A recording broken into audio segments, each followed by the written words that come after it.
Hello guys, आज मैं rent a girlfriend के चैप्टर 397 को एक्सप्लेन करने वाला हूँ। लास्ट चैप्टर में उमी से बात करने के बाद कासुया को बुरे ख्याल आ रहे थे, जिसके बाद उसने सोचा वो और वेट नहीं कर सकता, उसे मिजुहारा से 11 जुलाई के लिए पूछना ही होगा। और एंड में उसने मिजुहारा को कॉल भी किया था, पर क्योंकि मिजुहारा आंसर नहीं कर रही थी तो कासुया को फिर दोबारा बुरे ख्याल आ रहे थे। पर आखिरकार मिजुहारा ने कॉल उठा लिया था। अब कासुया गाड़ियों की आवाज सुनकर समझ जाता है कि वो कहीं बाहर है। वो सोचता है क्या ये बात करने का सही टाइम है। वो ये भी सोचता है शायद वो उमी से मिलकर घर जा रही होगी, मतलब कि वो सही था, उनके बीच कुछ हुआ है। वो सोचता है किसके बाद ये हमारी पहली बात है, पता नहीं मैं क्या कहूँ। वो हेलो कहता है, मिजुहारा भी हेलो कहती है, कासुया फिर हेलो कहता है, मिजुहारा कहती है और कितनी बार तुम यही कहने वाले हो। कासुया सॉरी कहता है, वो मन में कहता है कितनी क्यूट वॉइस है इसकी। वो सोचता है क्या मैं डेट के लिए पूछ सकता हूँ। जब भी ये कुछ कहती है मैं इसकी स्वीट वॉइस सुनकर बह जाता हूँ। ये जितनी क्यूट है मुझे उतना ही डर लगता है, पर मैं नहीं चाहता कि कोई इसे मुझसे छीन ले।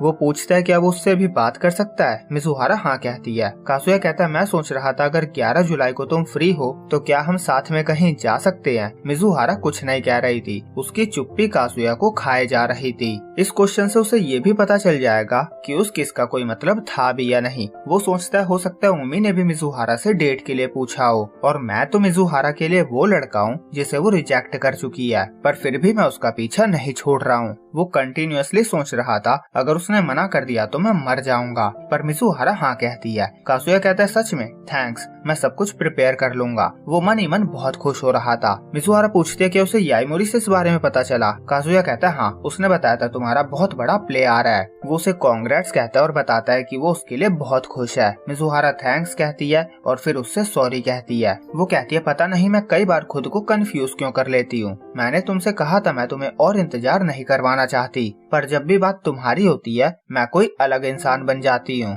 कासुया उसे फिर कॉन्ग्रेचुलेट करता है। ये सुनकर मिजुहारा भी सरप्राइज हो जाती है, उसने उसकी सारी बातों को इग्नोर कर दिया था। वो कहता है तुम्हें बहुत बड़ा प्ले मिला है, ये अच्छी न्यूज है, मैं तुम्हारे लिए खुश हूँ, तुम मेरी चिंता मत करो, प्ले पे फोकस करो और अपना बेस्ट दो। मिजुहारा कहते तुम्हें मुझे कहने की जरूरत नहीं थी। कासुया कहता है वैसे मुझे बस यही जानना था, तो अब हम बाद में बात करते हैं, गुड नाइट। पर मिजुहारा कहती है रुको, मुझे 11 जुलाई का इंतजार रहेगा। कासुया कहता है हाँ मुझे भी, और ये कहकर वो फोन रख देते हैं। कासुया बहुत खुश हो चुका था और मिजुहारा भी बहुत खुश हो गई थी, और यहीं पे ये चैप्टर खत्म होता है। तो फाइनली मिजुहारा ने अपनी साइड से सारी चीजों को सुलझा लिया है और वो डिसीजंस भी लेने लग गई है। जैसे कि कासुया फोन रख रहा था, पर मिजुहारा ने मेक श्योर किया कि उसे पता चले कि वो भी इस डेट के लिए एक्साइटेड है। और बाकी मुझे नहीं लगता है पिछली बार की तरह इस बार भी हमें डेट के लिए 5 से 6 महीने वेट करना पड़ेगा। मुझे लगता है ये दिन जल्दी आ जाएगा। तो आई होप सो इस वीडियो को देखने के बाद इन दोनों की तरह ही आप सबका रिएक्शन भी सेम ही होगा।